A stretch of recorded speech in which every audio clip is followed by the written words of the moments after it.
ईश्वर की पूजा करोगे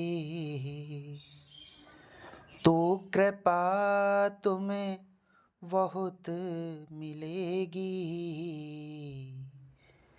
कभी खुशियाँ बहुत ही मिलेंगी, कभी खुशियाँ चिता में जलेगी।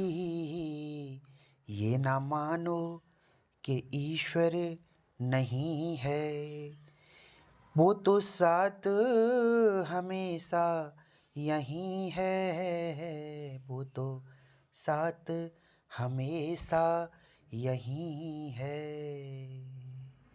जय माता दी। आज बहुत सुंदर प्रसंग लेकर के आए और मेरा प्रसंग कहीं से रटा हुआ नहीं होता।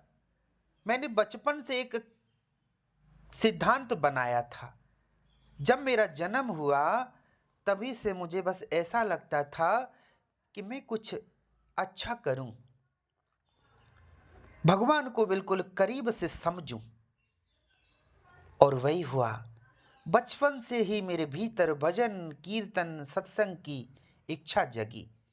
अभी से नहीं, क्योंकि रटने से केवल हम रट्टू बनते हैं, ज्ञानी विद्वानी नहीं बनते। ज्ञानी विद्वानी तो वो होता है जो क्षण क्षण देख लेता है, आने वाले समय को भी देख करके ये बताता है कि आने वाले समय में ये होने वाला है। समय आ जाए, दुर्घटना घट जाए, फिर तो कोई भी बता सकता है, फिर तो कोई भी कह सकता है कि हम बताने वाले थे, ऐसा होने वाला है। लेकिन पहले से क्यों नहीं बताया कि ऐसा होने वाला है? जब तुम्हें सब याद था, ज्ञात था, पता था, तो पहले से बताते। मुझे कोई दुख नहीं, कोई परेशानी नहीं कि मैंने ईश्वर मार्ग को चुना। हाँ, इस मार्ग को चुनते चुनते बचपन से लेकर के अभी तक मुझे दुख ही दुख मिले, क्योंकि इस मार्ग पे इतने कांटे हैं मेरे भक्तों। आप हमेशा से ग्रंथ वेद पुराण उठा करके देखो कि जिस जिसने भक्ति करी उसकी जीवन में सारी संसार ने निंदा ही करी है। छोटे थे हम, परिवार के लोगों ने भी निंदा करी, जिन दोस्त के लिए हम सब कुछ करते हैं उन्होंने भी निंदा करी। और बड़े हुए, दोस्ती बढ़ती गई, मन में भक्ति बढ़ती गई, लोगों के लिए दया बढ़ती गई। हम ये सोचते थे कोई हमारे आगे चार आंसू निकालता कि हम दुखी हैं, हम अपनी हर चीज उसके लिए कुर्बान करते थे कि लो तुम दुखी हो, हमारे पास बेशक कुछ नहीं है, पर तुम्हारा दुख दूर हो जाए, हमारी मन को शांति मिल जाएगी। जो भी परमात्मा कहता था, कहलवाता था, वो ही कहते थे। आज भी आपको किसी को भी झूठ लगता है, अपने भविष्य के बारे में हमसे कुछ भी पूछ सकते हो। अगर आने वाले समय में वो झूठ निकल जाए तो हम गद्दी छोड़ देंगे, हमेशा के लिए बोलना छोड़ देंगे। बेशक अपनी जिब्या काटनी पड़े हमें, हम अपनी जुबान काट देंगे, पर एक शब्द नहीं निकालेंगे। पर कुछ लोग मेरा बोलना व्यर्थ जो समझते हैं, व्यर्थ मत समझो। मुझे भगवती जब जब बोलने को कहती है मैं तब तब ही बोलता हूँ, नहीं तो मैं इतना शांत हो जाता हूँ कि मैं एकांत ढूंढता हूँ। भगवती जो करवाती है वही करता हूँ, कभी अच्छा बन के कभी बुरा बन के। इस दुनिया में अच्छों को अच्छा बन के परखना है, बुरों को बुरा बन के परखना है, तभी तो सबको परख पाएंगे। अगर हम बड़े बन के एक ऊंचे मंच पर बैठ जाएंगे तो कभी छोटे लोगों के बीच नहीं जा सकते। उनको अपने यहाँ जरूर बुला सकते हैं, पर उनके यहाँ नहीं जा सकते। और किसी दुखी को अपने यहाँ बुला करके हमें उसके पूरे दुख के बारे में पता नहीं चल सकता, जितना उसके घर जा करके उसके पास जा करके पता चल सकता है।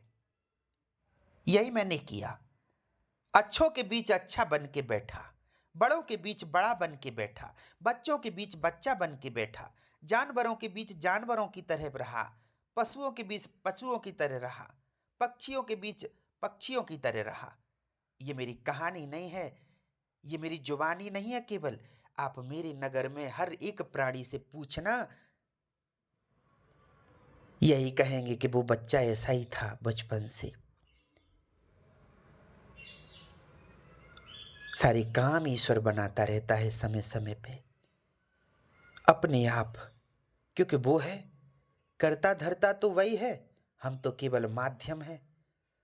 हम महागुरु नहीं हो सकते, हम बहुत बड़े संत नहीं हो सकते, क्योंकि मेरे ईश्वर से बड़ा तो कोई नहीं है, और उसके मन में जो है वो जानने वाला कोई नहीं है।